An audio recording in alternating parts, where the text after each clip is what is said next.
the greatest book ever written, Marcus Aurelius's Meditations. I say book very lightly. It's more of a journal, if you will. He did not write this with the idea of it being published or anyone ever reading it for that matter. This is just his personal journal, and we're very lucky that it survived. And it is not just a personal journal, because the ideas talked about throughout this are beautiful, and it's amazing to see what a Roman emperor 2,000 years ago was thinking. And he's one of the 5 good emperors, so I think it'd also be interesting to maybe see what Nero was thinking, because he obviously wasn't that good of an emperor. But I think it's just beautiful that we have text from that long ago and from a man that powerful. And he doesn't write about selfish things. He has lines like, the only reward for this existence is unstained character and unselfish actions. Like, imagine a leader in a dictatorship, essentially, having thoughts like that, believing in that. I think it's very special to have a leader thinking like that. And he didn't go out and say that or anything. I mean, he just wrote it in his personal journal. Said, this is the only reward for your existence. Said, the fruits of this life are good character and acts for the common good. It's beautiful that he wrote this down to himself. No intention of anyone ever reading it.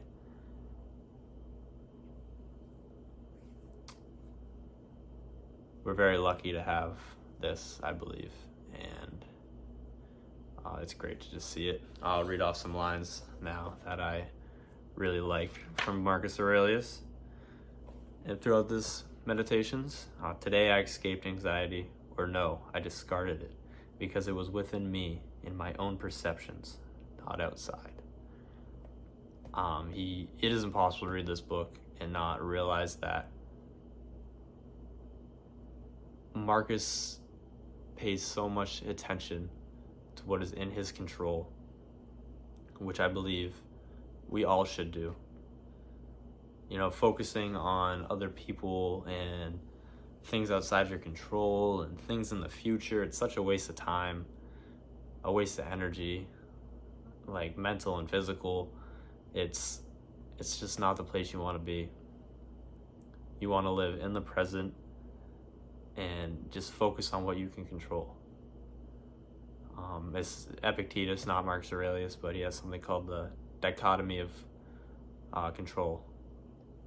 And basically, you have 2 baskets, what you control and what you don't control.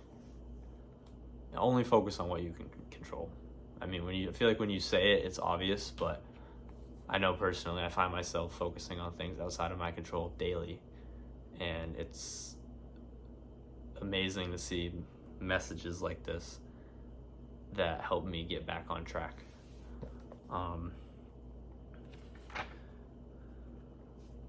He says stuff like, you can also commit injustice by doing nothing,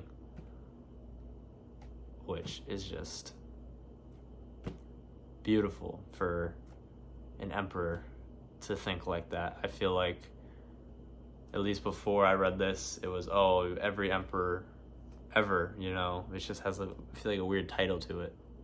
Like, they weren't good people, they were self-indulgent, they did what they wanted, they did gross things and had no repercussions. But here Marcus was, with the world at his fingertips, essentially, saying things like that. Something people who fight for the underdog says, which is just amazing. The best revenge is to not be like your enemy. I mean, don't fight fire with fire. I mean, amazing. Marcus Aurelius was betrayed by his general. He basically started a coup and said he's emperor now and was gonna, fight Marcus Aurelius for the throne. And obviously, as emperor, Marcus can't stand for this. But after his orders are to capture him alive. Don't kill him. And unfortunately, he gets killed. And Marcus Aurelius is saddened by this event because he wanted to, at least I believe, he wanted to display to the people of Rome what it means to be forgiving of people who wrong you, which is such a powerful characteristic to have. So unfortunately, he couldn't display this to people, but he displayed it in other ways by having everyone who joined the opposite side have not get in trouble, essentially, for being part of this coup. Other emperors, I feel like, probably would have had everyone killed, but not Marcus. It never ceases to amaze me. We love ourselves more than other people, but we care more about their opinions than our own. One of my personal favorites. It's so powerful. On a daily basis, I know I struggle with this, and I'm sure a lot of people do. You look outside for validation in external events that are outside of your control from people that might not even want the best for you.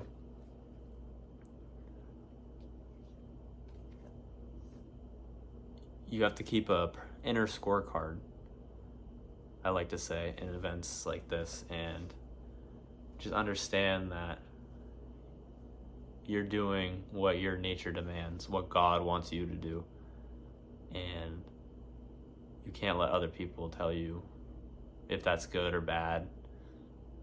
I mean, yes, there's a time and a place to get criticism and constructive criticism and reflect on things that you've done, but there's another line by Marcus I love where he says something along the lines that the perks of his job are that you can get a bad reputation doing good deeds, and that's also very powerful. People will hate you even if you do good. At the end of the day, not everyone's gonna like you. You could be the most just, peaceful human being there is, and there's gonna be people that pray for your downfall and don't want to see you win and don't want to see you succeed. And Marcus has another quote and says, when the day comes that you die, there will be people welcoming the sad event. And that's just another testament to that. You really just have to understand what you're doing and not search for external validation in other people. Marcus has another line, says, he always talks about stripping things of their legend, stripping them bare, and almost looks at them in a cynical light, like the clapping of hands is the smacking of flesh, the clacking of tongues, or cheering is the clacking of tongues. And I think it's beautiful to break things down like this. Marcus would have been being cheered on by all of Rome at times. And instead of being egotistical in these moments, he is thinking how trivial praise is at the end of the day and what it really is.